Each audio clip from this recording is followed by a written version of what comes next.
안녕하십니까. 거꾸로 투자는 쇼킹 부동산입니다. 영끌 차단의 마지막 규제가 시작된다. 시작해보겠습니다. 자, 2020년 부동산 시장을 상징하는 단어가 있습니다. 바로 영끌 투자죠. 자산이 부족한 30대가 초저금리 상황에서 최대한 자금을 끌어모아 고가 부동산을 취득하며 만들어진 신조어다. 그래서 30대 서울 아파트 매매 비중이 37.3%까지 지속되게 됩니다. 자, 부동산 영끌 투자 어떻게 할까요? 뭐 내 집 마련 같은 경우는 보유현금에다가 부모님 지원 받고 주택담보대출에다가 신용대출까지 추가하겠죠. 갭투자 같은 경우는 보유현금에다가 부모님 지원 받고 전세보증금에 신용대출까지 추가합니다. 그런데 이 갭투자할 때 나도 거주할 집이 있어야 되잖아요. 자, 그런데 내가 거주할 집은 어떻게 마련한다? 전세대출로 마련하고 원래 전세보증금 내야 될 돈을 보유현금으로 해서 갭투자에 쏟아붓는다는 부분이죠. 자, 정부에서는 이것을 곱게 보지 않습니다. 영끌하는 30대 안타깝다. 전 김영미 국토부 장관이 언급한 부분이죠. 약 710 대책으로 나온 법인이나 다주택자 매물을 30대가 비싸게 다 받아주네. 주택가격 하락 효과가 하나도 없네. 이렇게 봤던 거죠. 그래서 이 영끌 투자 과정에 제재가 들어가기 시작합니다. 제일 먼저 시작된 규제는요, 바로 자금 출처 조사 강화입니다. 자, 내 집 마련이나 갭 투자할 때 부모님 지원을 어느 정도 받는 경우가 많아요. 특히 고가 주택일수록. 왜냐면 부모님 세대 같은 경우는 이제 어느 정도 주택을 마련하고 또 다른 주택을 사고 싶은데 이게 다주택자 규제에 막혀서 매수를 못하는 경우가 생기다 보니까 자식한테 그런 고가 주택을 사기를 권하면서 지원을 해주는 경우가 있습니다. 그 지원을 막으려고 자금 출처 조사 강화가 들어가게 됩니다. 그래서 최근에 나온 이 자금 조달 계획서 강화 방안은요, 증빙 자료 제출 대상을 확대시키는 방안으로 나옵니다. 이것이 작년에 나왔던 6.17 부동산 대책입니다. 어떤 식으로 진행되냐? 투기 과열 지구내 주택거래 신고 시 거래 가액과 무관하게 자금 조달 계획서 작성 항목별 증빙 자료를 첨부해서 제출하도록 해요. 그래서 내가 이 주택을 마련할 자금들을 어떻게 마련했는지 증빙서 자료를 제출하라고 하다 보니까 이게 이제 감독 당국에서 볼 때는 한눈에 이 사람이 살 능력이 있는 사람이다, 없는 사람이다 판단할 수 있었다는 부분이죠. 자, 원래는 투기과열지구 9억 초과주택에 대해서만 제한하던 부분에 이것이 투기과열지구 내 전체 주택으로 제한하다 보니까 아무래도 이제 부모님한테 능력이 없는데 많은 자금을 받아서 주택을 매수하는 경우는 좀 차단됐다 보여지고 있습니다. 또한 영끌 투자 과정에서 제재가 추가가 됩니다. 바로 전세대출 규제죠. 아까 갭 투자하는 사람이 나는 전세대출을 받아서 거주주택을 마련하고, 자, 내가 원래 전세보증금 내야 될 돈에다가 신용대출 받고 부모님 지원 받아가지고, 자, 고가 내가 보유한 주택의 3배, 4배 주택을 매수하는 갭 투자가 성행하다 보니까 이 전세대출 마련을 해서 갭 투자하는 방안을 차단하게 됩니다. 그게 6.17 부동산 대책이었어요. 어떤 내용이었냐? 투기지역 및 투기과열지구내 시가 3억 초과하는 주택, 신규 주택을 구입하는 경우에 전세대출 보증 제한에 추가가 됩니다. 그전에도 이제 2019년 12.16 부동산 대책에서 시가 9억 초과하는 주택은 전세대출 보증이 제한됐거든요. 규제 지역이든 아니든 상관없이 거기에 3억 초과 주택, 투기 과열지구의 3억 초과 주택도 포함을 하게 됩니다. 그래서 전세자금 대출을 받아가지고 갭 투자하는 방식도 이제 차단이 됐어요.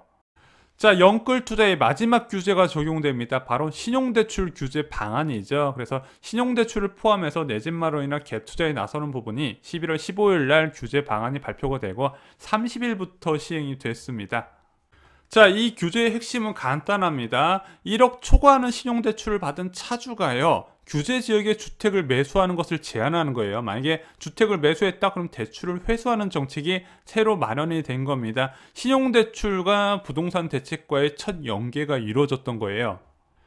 자, 이 대책이 나온 근본적인 이유는요, 금융위에서도 밝혔지만, 자, 고소득 전문직이나 또는 고소득 직장인들이 2억에서 3억 정도의 신용대출을 받아서, 자, 자기 보유자금의 3배, 4배 주택의 고가주택을 매수하는 경우가 많이 통계상으로 발견돼서 이 규제를 마련했다. 그래서 이건 제가 쭉 발표됐을 때, 이거 제대로 시행되면은 이제 초고가 아파트의 매수 감소가 이어질 것이다. 이렇게 봤던 부분이거든요.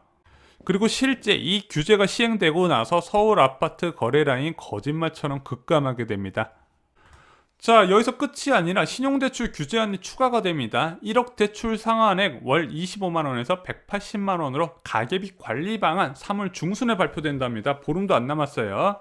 자, 이 대책의 지금 예상 방안은 두 가지입니다. 대출자별 DSR 규제를 확대 적용할 계획이다. 이 DSR 규제가 뭐냐? 자, 그 차주가 보유한 전체 부채의 원리금과 이자 상환액이 소득의 일정 부분을 못 넘어야 되거든요. 근데 이게 지금 은행별로 DSR 평균 40%가 적용되어 있어요. 그냥 있으나 마나한 이제 법입니다. 어떤 사람은 20% 적용해주고 어떤 사람은 60% 적용하면 되기 때문에 거의 효력이 없는 종이 호랑이나 다름없는데 그것을 좀 강화한다고 금융위에서 밝힌 부분이고요. 두 번째가 핵심입니다. 일정 금액 이상의 신용대출 분할 상환도 추진한다는 부분이에요. 그래서 만약에 지금 주택담보대출 같은 경우는 이제 대출을 받으면은 이자하고 원리금하고 같이 상환하는 추세잖아요. 근데 이 신용대출도 이것을 이제 도입을 하겠다. 그렇게 되면은 자, 보통 주택담보대출과 신용대출을 같이 받은 사람의 경우에는 어이구야 월 상환액이 크게 늘어나네. 그래서 이자만 내던 방식에서 상환 부담을 늘리는 방식으로 이제 추천을 하는데 일정 금액 이상이 어느 정도 수준이 있거냐 여기에 대해서 추측이 많은데 지금 언론에서는 1억 초과하는 금액이라고 이야기를 하고 있습니다. 근데 저는 개인적으로 1억보다 더 낮아질 가능성 5천이나 7천 수준에서 낮아질 가능성도 있다고 보고 있습니다.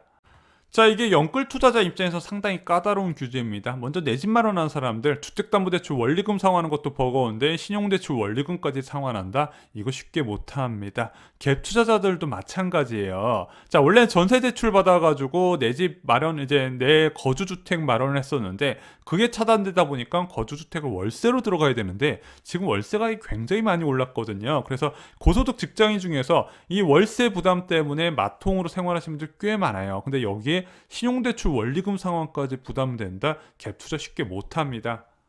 자, 그런데 이 신용대출 규제 강화 필요성 분명히 있었습니다. 너무 신용대출 금리가 낮아졌던 거예요.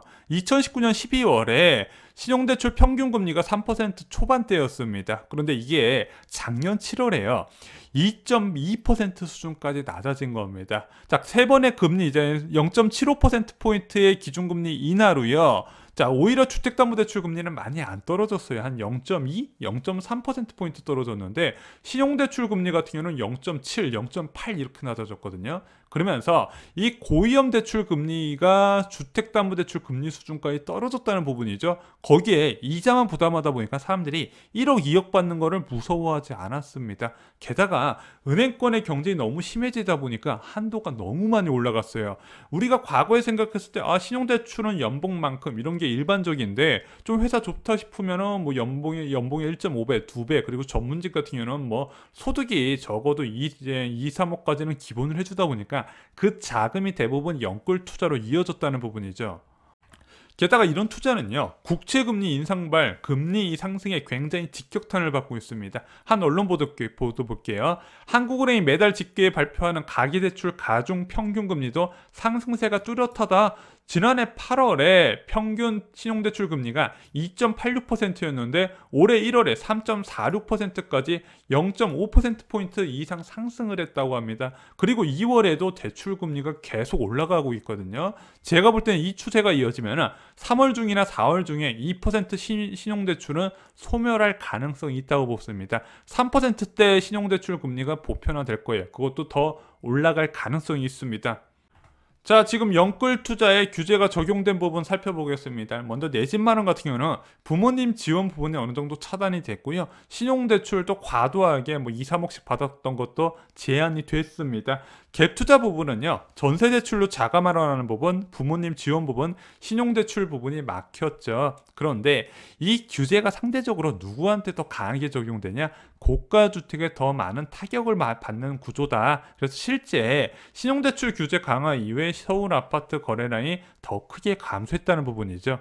물론 이 규제들이 기존 주택 매수자한테 큰 영향을 주진 못합니다. 이미 대출받은 사람한테 원리금 분할 상환시키진 않아요. 하지만 신규 주택 매수 감소에는 큰 영향을 주게 됩니다. 지금 많은 사람들이 계속 누군가가 신고가 찍어주길 바라고 있는데 그 신고가 찍어줄 사람이 줄어든다는 부분이죠. 그리고 작년과 다르게 30대 패닉 바잉도 다소 주춤해질 가능성이 커지고 있습니다. 가장 중요한 일부 지역 중심의 전세 가격 안정세가 지금 확산되고 있어요. 오히려 전세 가격이 지금 급락하는 모습도 나타나고 있죠. 물론 고점 대비 떨어졌다는 걸 의미하지만 일단 그렇게 전세 가격의 안정을 찾는다는 부분이 이게 매수자 심리에 굉장히 영향을 많이 미치거든요. 게다가 정부에서 7만 호 규모의 신도시도 발표했고 도심 공급 확대 방안도 나오다 보니까 변창훈 국토부 장관이 이제 목표로 했었던 이제 주택 부족 심리를 꺾는 데는 좀 어느 정도 일조를 했다 보고 있습니다. 마지막으로 국채 금리 상승에 따른 긴축 경계감이 지금 시장에서 어느 정도 나타날 가능성이 있어요. 그럼 무주택자 입장에서는 그냥 기다리자, 청약을 기다리자 이렇게 나설 수 있는 부분이죠. 물론 이런 조건에도 불구하고 저금리, 공급 부족 상황 2022년까지 이어진다 말씀드렸죠. 이런 두 가지 변수가 있는 상황에서 집값 하락하기는 어렵다 여러 번 말씀을 드렸습니다. 하지만 집값은요 계속해서 조금씩 상승하고 신고가를 찍는 지역도 당분간 이어질 겁니다. 하지만 거래량이 줄어드는 상황도 같이 동반이 될 거란 부분이죠. 그리고 저 개인적으로 한두 차례 금리 인상 이후에는 그것이 고점이 형성되고 중장기적으로 하락할 가능성. 강남의 고가 아파트가 2006년에 이제 최고점을 찍고 나서 2013년까지 중장기적으로 지속적으로 우하향 추세를 꺾었다는 거 잘 기억을 하실 겁니다. 이번에도 그럴 가능성이 있다 개인적으로 생각을 합니다. 이상으로 쇼킹 부동산 마칩니다. 좋아요, 구독, 공유 꼭 부탁드립니다. 감사합니다.